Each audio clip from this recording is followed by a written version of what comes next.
Grand Rise, Willie Whittle, It Shall Be Dope. This is the podcast. Let's get into it. So, music kind of gets to me a lot, and it kind of is a soundtrack of how I move through the weeks and days and whatnot, just like a lot of us.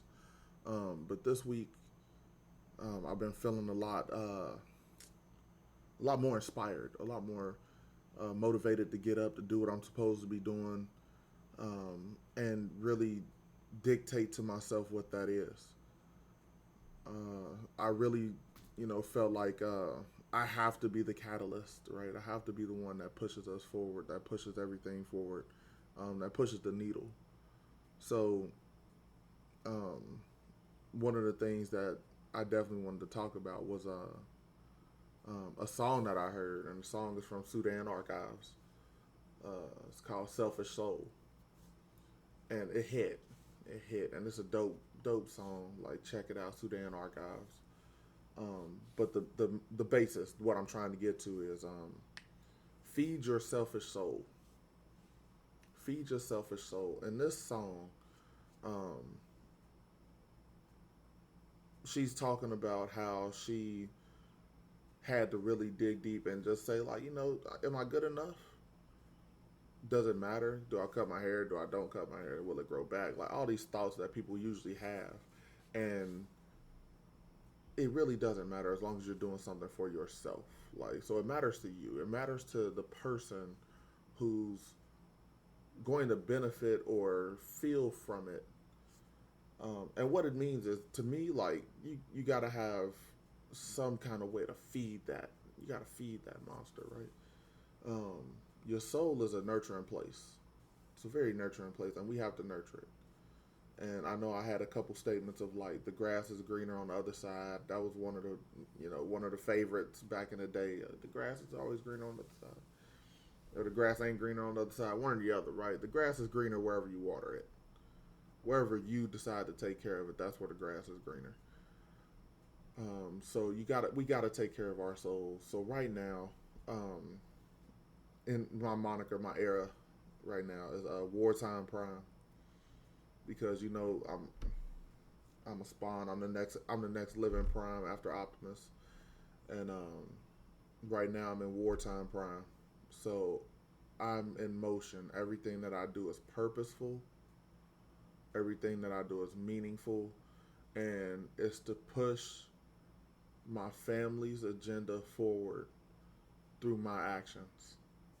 And I think once you get to a certain point, anybody else who gets to a certain point where they start seeing sacrifices and compromises, that you have to recognize that there's a thin line between sacrifice and compromise. I know that's a lot to digest and a couple different tangents, but let me tie it all back together.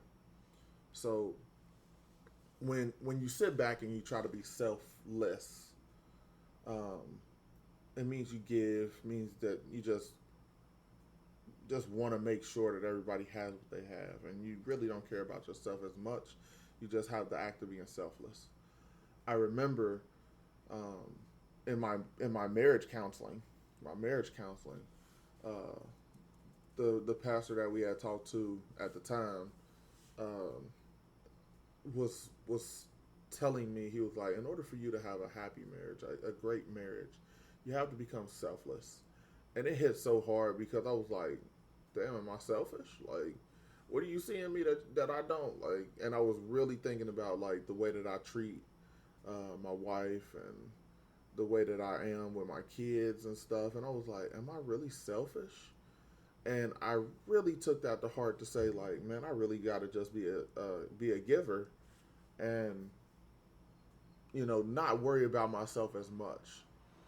Well, I really had to think about that, as that statement was for your marriage. Is that a sacrifice, or is that really a compromise? In marriage, people talk about like how compromise is good, but what really happens is that you sacrifice a lot of yourself. You go in and you really want to make someone else so happy, that you start to sacrifice yourself, sacrifice pieces of you, um, And I think sometimes that gets confused with this concept of selflessness. Um, Whereas if it was a compromise, you can keep to yourself. You can be a little selfish and say, "Hey, I'm still me, but here's this, and let's find a reasonable medium. Like, because sometimes it's not always a happy medium. Let's find a reasonable medium. But you still get to keep you, and you get to hold the line on your own selfishness. So I really feel like there's a thin line between compromise and selfish, compromise and sacrifice. I apologize, and it kind of digs deep into how strong are you, and how selfish you are, um, in feeding your selfish soul. And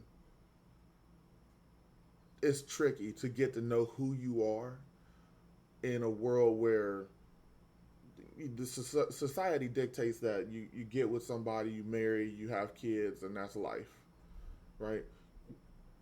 You don't have to follow the society moniker of how life is supposed to be. Um,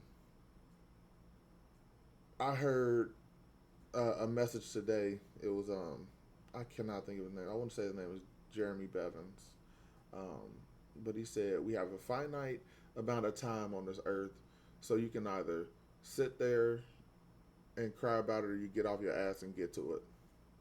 Get off your ass and get at it. And that's paraphrasing. That's not exactly what he said, but man, wasn't that a statement? Like, you have, in order for you to know that you could get at it, you got to be selfish. You got to be like, look, I know what I can do, and I know that I'm capable of doing more because I can pour into myself what's necessary in order for my growth. And without your growth, you can't feed others. You can't feed others. You can't feed into anybody else's soul unless your soul is nourished. So at the end of the day, I felt like, when I talk to people now, I feel like you got to redefine marriage. You got to understand a lot of different concepts of what people think marriage is before you can even embark in that kind of conversation again. And one of the things is being very selfish. You have to be selfish. You have to know that I'm going to be as strong as I need to be for myself and my self preservation, as long as much as I'm growing, because that's the only way I can give you the better version of me to help you grow, or to help you see and be who you want to be. Because if I'm bringing half of me to the table, then that's not going to work out, because I'm going to look for you to fulfill my other half, and I've already sacrificed a lot of myself. Um, we got to give, bro. Like, that's it. Like, and the only way I could give is if I can grow. And once again, like I said, right now I was in my villain era. I was talking all that villainous, how I was feeling. I'm like, man, it was kind of a dark place, because everything that I was talking about was coming from a place of anger. It was coming from a place of like, man, this sucks, this, that, and the other, and I really want. But that was my soul telling me that I needed to drive and I needed to do something different. And I just need to recognize the change. It's not a bad thing to recognize that you need a change. It's not a bad thing to recognize that sometimes the places that you're at aren't the places that you need to be. That's not the bad part of it. The bad part is if you internalize it and turn it into a place of uh, being sad, being down, being depressed, or being upset about it before you make moves. So the concept becomes move in positivity. I want to make a positive change. I want to do something that's very impactful for me, for my family, and it's going to take some kind of compromise with the people in this house. But the thing is that if I'm strong enough, if I feed my soul enough selfishly to say we can do this, and I give that extra energy to my family, the people that are in my camp, right? So if I'm wartime prime, then the rest of the Autobots who's ready to roll out, they got to be ready to execute when I'm in motion. And we're all being these integral parts of this fight. That I'm here. We got to move. You know, I love Killer Mike when he says we got to plot, plan, strategize, organize, and mobilize, because that is 5 steps to really becoming a strong community-based unit. And the only way that I can build a sense of community is if I'm here building. I have to understand it for myself, and I have to build upon it. So, long story short, which is funny because that's a saying that I say when it's not really a saying. The key point is be selfish with your soul. Feed your soul. If you feel like there's something that you're missing, sit down, think about it, talk to yourself. Know that there may be a sacrifice that needs to be made. I apologize. There needs to be a compromise that needs to be made in order for you to feed your soul. But don't give up on feeding your soul. Be selfish, and it's okay. It's fine. Like another statement that I seen on IG was it was Jalen Rose. Jalen Rose talked about the airplane effect or the airplane theory. And he said, when you get on the plane, and you know, I don't know who's all been on the plane or not, but you know, you get on the plane, and the flight attendant starts going through the steps of safety and all that stuff. And they say, make sure you have your seatbelt on, stay seated, da da da. But then they said, in case of an emergency, if a mask comes down, make sure you have your mask on first before you can help others. And I was like, okay, like that's basic, right?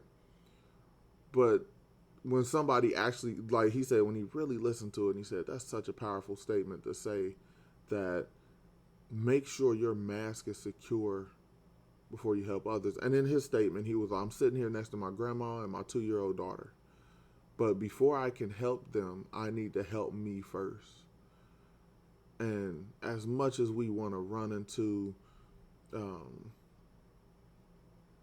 man, I'm saving my daughter, I'm saving my grandma first, I'm saving these people first. You do have to be strong enough to do that. And the only way you're going to do that is to help yourself first.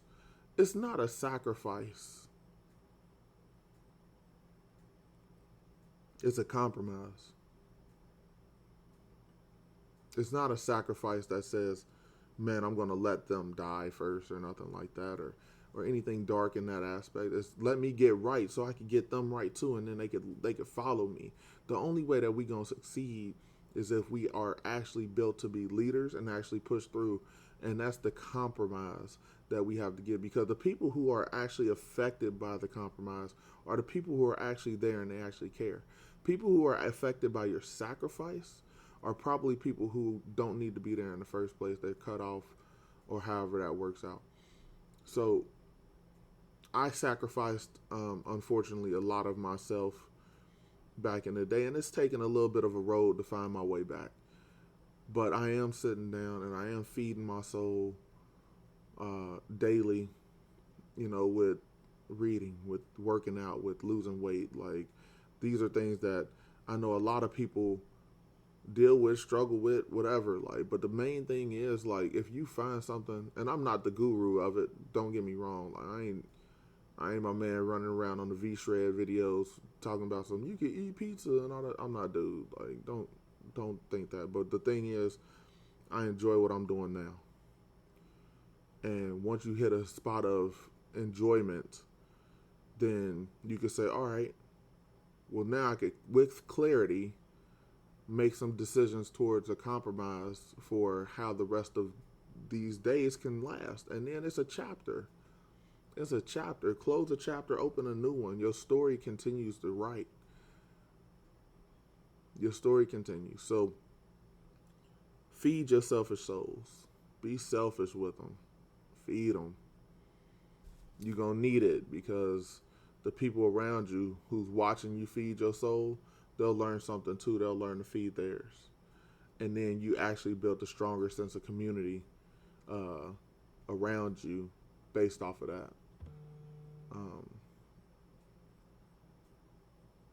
Check the song out. The song is dope. Like I said, Sudan Archives. Song is fire, man. I mean, and it's bouncy too. Like I'm listening to, and I woke up to. I'm like, yo, this is hit. So had to speak on it because it did hit something in me that wanted me to feed my selfish soul, definitely. And I'm like, dang, she said that, like, so. Um, let that guide you, and as always, as long as you follow your mission uh, to peace with love, then it shall be dope. Thanks, everybody. Have a good one.